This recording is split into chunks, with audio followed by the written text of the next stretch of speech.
even on a daily basis, Gary. I mean, honestly, the thing is that whenever we get into that aspect, because there is a lot of, I think, social myth with regards to socioeconomic disparities, and those exist, I get it, but I really would not put it onto the nutritional level because I don't see it. I mean, red beans and rice, I gotta say, with a little bit of extra virgin olive oil, and I'm talking about top quality, okay, with a little bit of cilantro, means lots of nutritional requirements. You throw a little salad in there that has, you know, some greens in there, beets, and a little squeeze of lemon juice.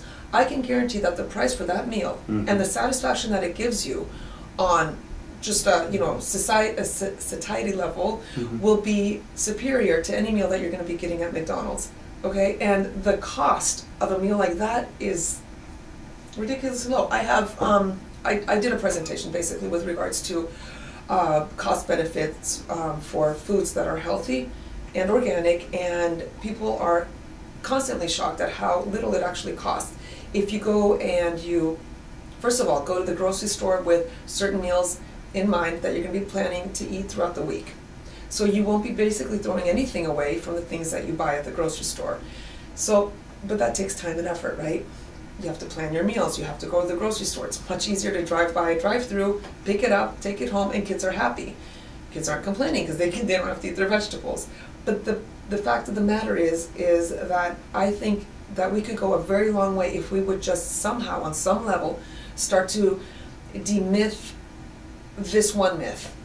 Because it does not cost more, and I repeat, it does not cost more to eat healthy than unhealthy. It doesn't. And especially if we look at the long term of the diseases and the complications and the bills that we run up, then there's not even a comparison. The next argument would be, especially on like the school district wide, it would be to say, well, the kids aren't going to eat that. And I'd just like to bring up, for you to bring up that you do have kids of your own, and okay, sorry. Go ahead. I believe I know where this is going. Go ahead. I'm sorry. And so, do they thumb their nose at what you cook, Charlotte? Okay, so let me start off with this. My kids, both of them, I have two boys, and they both have 3 vegetables. We're kind of at 4, so 3/4 that they can pick that they don't have to absolutely eat, and that is eggplants, zucchini, okra. And they don't like eggplant?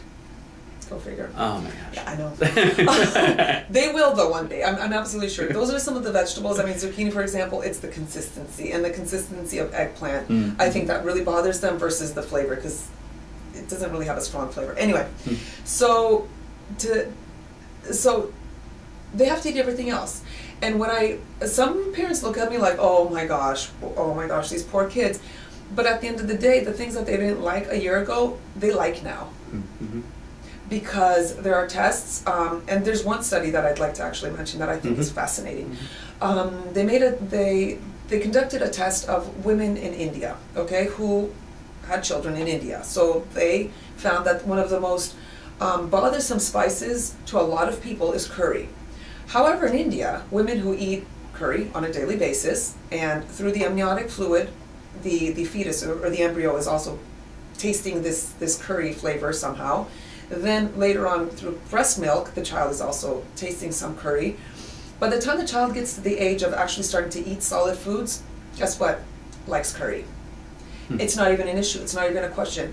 And I have noticed that when I was pregnant with my children, I ate a lot of fruits and vegetables. And afterwards, when I was breastfeeding, and from a very, very, very early age, I didn't even give them the option of, do you want this or do you want that, honey? This was for dinner. This is for lunch, sweetheart, and this is for breakfast because I love you. When they got to a little bit of an older age and they saw that other kids got brownies in their lunches and I gave them something else, then, you know, sometimes they kind of, it's not that they complained, they asked, and I explained to them why. And I think that's the most powerful thing, is explaining to your children, not this is the way it's going to be, period, because I'm your mother, but actually explaining to them, look, this takes more time for me, more effort. I have to hear more complaints. I have to hear more parents looking at me like, you poor kids, you guys don't eat Doritos every day? What the hell is wrong with your mom?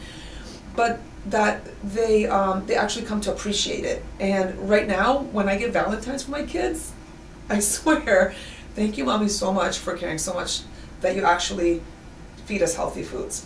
This is what my 12-year-old son said, and if he's seeing this video, he's going to be probably blushing, but it's the truth. And, you know, and he's 12 years old. It's not like he's, 50, where he has come to this realization. We can't actually do it. It takes time. It takes effort. But it's worth it. Because I know he's going to be carrying on those exact same values. He's going to marry somebody probably who has the same values. They're going to carry that on to their children. And let me tell you, when I'm going to be a grandparent and I can see these things and I don't have to cringe because I see my grandson or granddaughter, having all kinds of problems because of the food that they're eating, it's going to be easier for me. Because I can sit back as a grandmother and say, bring on the cookie time because I'm going to be a grandmother. And I'm going to spoil them.